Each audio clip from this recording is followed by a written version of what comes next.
بسم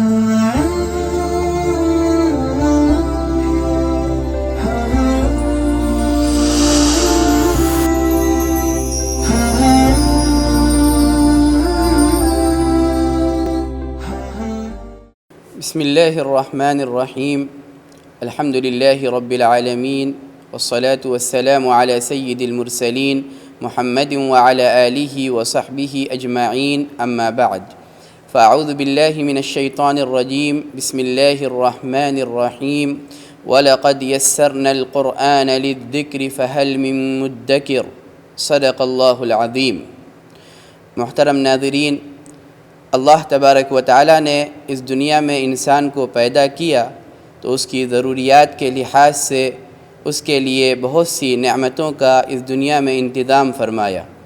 اللہ تبارک و تعالیٰ کی نعمتیں اس قدر ہیں کہ اگر انسان ان کو گننا چاہے تو وہ گن نہیں سکتا۔ اسی لیے اللہ تبارک و تعالیٰ نے فرمایا وَإِن تَعُدُّوا نِعْمَةَ اللَّهِ لَا تُحْصُوهَا، اگر تم اللہ کی نعمتوں کو گننا چاہو تو تم گن نہیں سکتے۔ اسی لیے اللہ تبارک و تعالیٰ نے ہمیں یہ حکم دیا ہے کہ لَإِن شَكَرْتُمْ لَأَزِيدَنَّكُمْ وَلَإِن كَفَرْتُمْ إِنَّ عَذَابِي لَشَدِيدٌ، کہ اگر تم نعمتوں کی قدر کرو گے، نعمتوں کا شکر ادا کرو گے تو میں مزید عطا کروں گا، اور اگر تم اس کی ناقدری کرو گے تو پھر میرا عذاب بھی بڑا سخت ہے۔ محترم ناظرین، انسان کی زندگی کا ایک ایک لمحہ اللہ کی نعمت ہے، اس کی ایک ایک سانس اللہ کی نعمت ہے۔ اگر اللہ کی نعمتوں کو گننا چاہیں تو ہم گن نہیں سکتے، اور ان تمام نعمتوں میں سب سے عظیم نعمت، سب سے بڑی نعمت اور سب سے عظیم دولت وہ قرآن کی دولت ہے، قرآن کی نعمت ہے۔ اللہ تبارک و تعالیٰ نے قرآن ہمارے اور آپ کے آقا حضرت محمد صلی اللہ علیہ وسلم پر نازل فرمایا۔ قرآن کی اہمیت کا اندازہ اس بات سے لگایا جا سکتا ہے کہ اللہ کے رسول صلی اللہ علیہ وسلم نے فرمایا کہ میں اپنے بعد دو چیزیں چھوڑ کر جا رہا ہوں، اگر تم اس کو مضبوطی سے تھامے رہو گے تو کبھی بھی گمراہ نہ ہوگے۔ نمبر ایک اللہ کی کتاب قرآن، اور نمبر دو اس کے نبی کریم صلی اللہ علیہ وسلم کی سنتیں۔ محترم ناظرین، اللہ تبارک و تعالیٰ کی جو نعمتیں ہیں ان کے بہت سے حقوق ہوتے ہیں۔ جس طرح انسان دنیا میں رہتا ہے اس پر اس کے والدین کے حقوق ہوتے ہیں، اس کے گھر والوں کے حقوق ہوتے ہیں، اسی طرح قرآن کے بھی بہت سے حقوق ہیں۔ علماء کرام نے جو 5 بنیادی حقوق قرآن کے متعین کیے ہیں اس میں سب سے پہلا حق یہ ہے کہ ہم قرآن پر صحیح طریقے سے ایمان لائیں۔ قرآن پر ایمان کا مطلب یہ ہے کہ ہمارا عقیدہ ہو کہ قرآن اللہ کی نازل کردہ کتاب ہے اور اس کے احکامات ہی میں ہماری دنیا و آخرت کی کامیابی مضمر ہے۔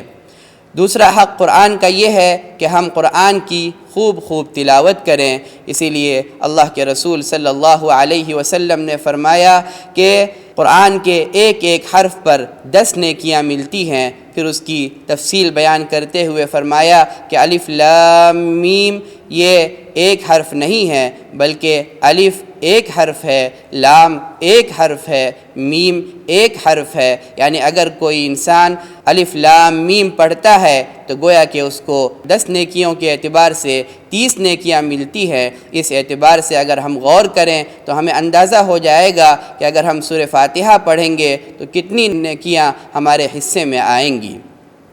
اس کے بعد قرآن کا تیسرا حق وہ قرآن کو سمجھنا ہے، اور قرآن کا چوتھا حق قرآن کے احکامات پر عمل کرنا ہے، اور قرآن کا 5واں حق قرآن کی تعلیمات کو دوسروں تک پہنچانا ہے۔ اس بات پر اللہ رب العزت کا شکر ادا کرتے ہیں کہ الحمدللہ مسلمانوں کی ایک بڑی تعداد ایسی ہے جو قرآن پر ایمان رکھتی ہے اور بقدر توفیق قرآن کی تلاوت کرتی ہے اور اسی کے اعتبار سے قرآن پر عمل کرنے کی کوشش کرتی ہے۔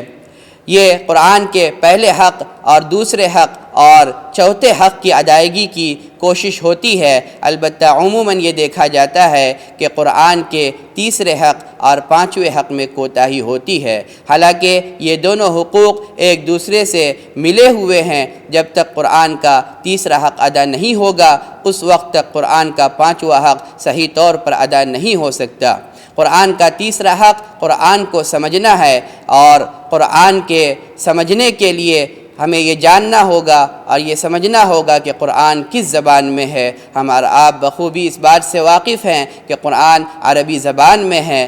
اگر دنیا میں ہزاروں زبانوں میں سے کوئی زبان عربی زبان سے زیادہ بہتر ہوتی، بڑھ کر ہوتی، تو اللہ تبارک و تعالیٰ اپنے کلام کے لیے اس زبان کا انتخاب کرتا۔ اللہ تبارک و تعالیٰ نے قرآن کے نازل کرنے کے لیے عربی زبان کا انتخاب کیا۔ اس سے یہ معلوم ہوتا ہے کہ عربی زبان سب سے افضل زبان ہے، اور اللہ تبارک و تعالیٰ نے قرآن میں جہاں بھی عربی زبان کا ذکر کیا اس کے ساتھ کوئی نہ کوئی ایسا لفظ، ایسا ذکر کیا گیا ہے جس سے یہ معلوم ہوتا ہے کہ عربی زبان آسان ہے۔